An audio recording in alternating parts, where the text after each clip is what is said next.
This is an Audi A6 2015 C7 driveshaft replacement. So the first step is to remove the driveshaft bolt, which is this one here. It's a hex nut, and you can remove that just with an impact gun. As you can see, I've already done that and mine is loose. And just thread it back on slightly, leaving a little gap. And then the first bolt after that we need to remove is over here. There's one and there's two just behind that, and that holds up this plastic cover. And then once that's off, we can start to see the drive shaft a little bit more. And we've taken that off so we can gain access to the bolts just through here, so we don't have to remove any of the other bolts. And we're also going to remove this heat shielding in a second, which has one bolt, second bolt here, and a third bolt at the top, which I can show you now.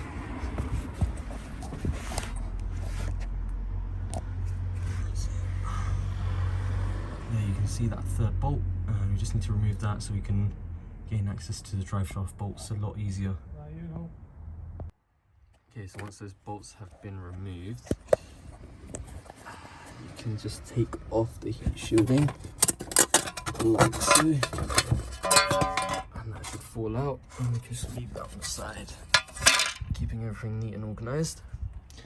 And then, as you can see, we now have access to the driveshaft bolts. And the reason for taking this heat shielding off is because once we remove those bolts, we can twist the steering wheel to the other side and maneuver the drive shaft into this gap. And then of course there's some space behind it as well, so we can yank it out instead of having to remove any of the arms and stuff, which hopefully we won't have to do. So what I'm going to do next is just twist the steering wheel to the other side, and then I'll come back and explain how to remove those bolts. Okay, so the next step is to use the disc to move around the drive shaft in order to have all of the bolts show. So that's the first bolt there, and it's this one that we're looking at, that one there, not those ones, just that one. And we've got 6 bolts. They are the triple square bits, so just go around and turn the disc brake each time for each bolt. And what I recommend using is something like this, a socket with an extension, and of course the M10 bit for this car. Just double check what bit it is so you're not rounding it off on yours, and that just goes on the end, righty loosey in this case. And we can just slot that onto there like so, and just twist it all off. It is a little bit difficult, so I am going to put the camera down to do it, but once I've done it I'll come back and move on to the next step. And actually I should also mention, because the drive shaft is connected to the disc, and the disc will keep spinning, so use something like an old screwdriver, like this one doesn't have a head on it, and just slot it in like that, and that will stop it from moving. So that's applied some force, and then we can now use a socket to loosen it. Okay, so once we've removed all of the bolts and we know they're all off, this car should have had 6, it had 5. That's probably because of a previous repair by a mechanic or something like that. But the next step is to remove our little screwdriver, or you can use a chisel, and you'll notice that this drive shaft isn't actually held on by anything else other than the screws, but it might be seized on with rust like this one is, so you can give it a little wiggle, but in this case it's not going to come off. Yep, so we'll have to go under the car. Hopefully you already have the under tray removed. If not, you'll have to remove the under tray and just come and find where the drive shaft is.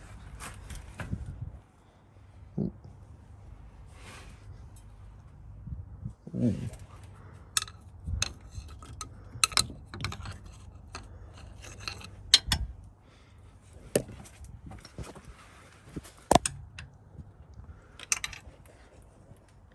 And it's just up there. So what we need to do is just hammer in between that gap.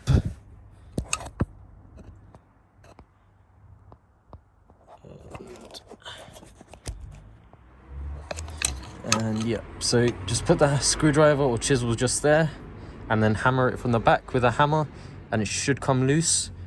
And then after that, I'll show you the next step. Okay, so the next part from this side is just to yank that part out. So we've been underneath and we've separated the gap a little bit, which might be slightly visible. There's a tiny gap in between. And now we just need to grab it from one side and pull on it. Possibly from the other side.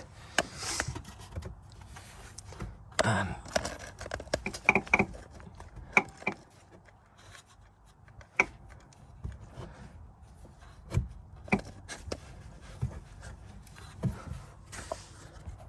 okay, so unfortunately there's not a big enough gap for us to pull it apart. The next thing we're going to try is to remove the lower arm, and just there's only one bolt holding that on, which is I believe a 21mm bolt, and you can try and unscrew it just here, but if it doesn't come loose then you will have to use one of the star pattern or the Torx bits in the middle and then use the 21mm socket on the outside to loosen it. So completely remove the bolt, and then this part should just pop out and give us a little bit more leverage to pull back on, and hopefully that should be enough. So what I've gone and used is a 21mm socket with an impact, and that's come right off. There we are, and let's have a look. So that's what's left, and we might have to hammer it up if it's quite stuck, which in this case it is. So let's grab the hammer right quick. There it is.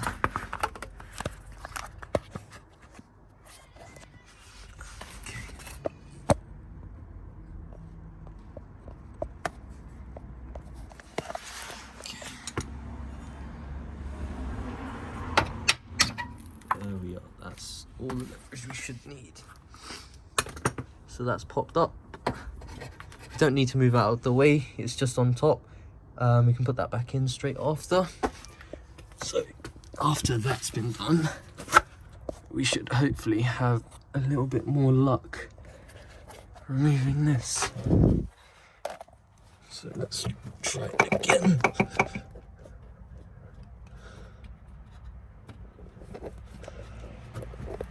I'm just gonna try and remove it without the camera.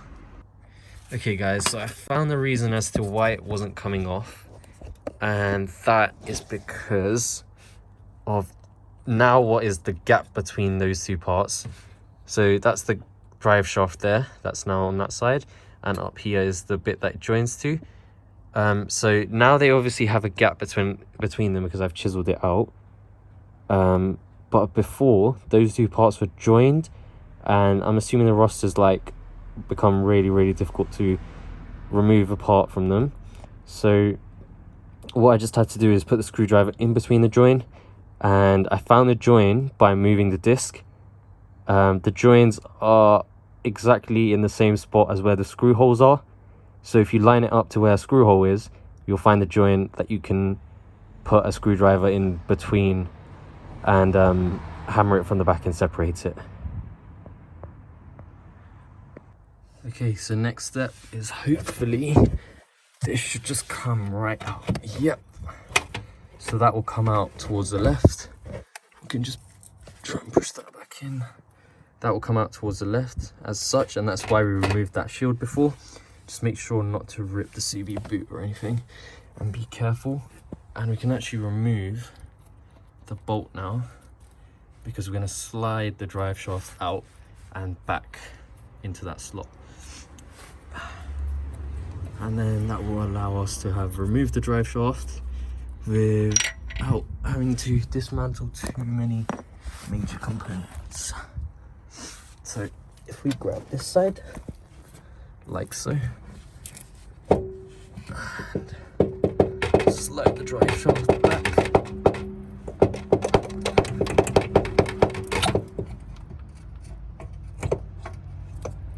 like so. Just be careful with the boots. Okay, that is out. So that is the drive shaft. Bring that over to here. Just quickly inspect the boots. There doesn't seem to be any damage on the boots, which is amazing. Which means we've successfully removed the drive shaft. Now, in order to put the new part in, it is everything in reverse.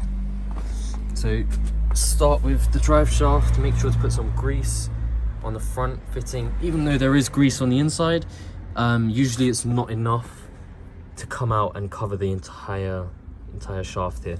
So I'm just going to explain. To put it back in, you just first locate it straight back into there and put the front part of the drive shaft into here, and then screw the bolt in, and then move it over into that and align all the bolts and screw the bolts in, and of course torque them to spec, and then put the lower arm back in and also put that screw back in, and then of course just put everything else in reverse.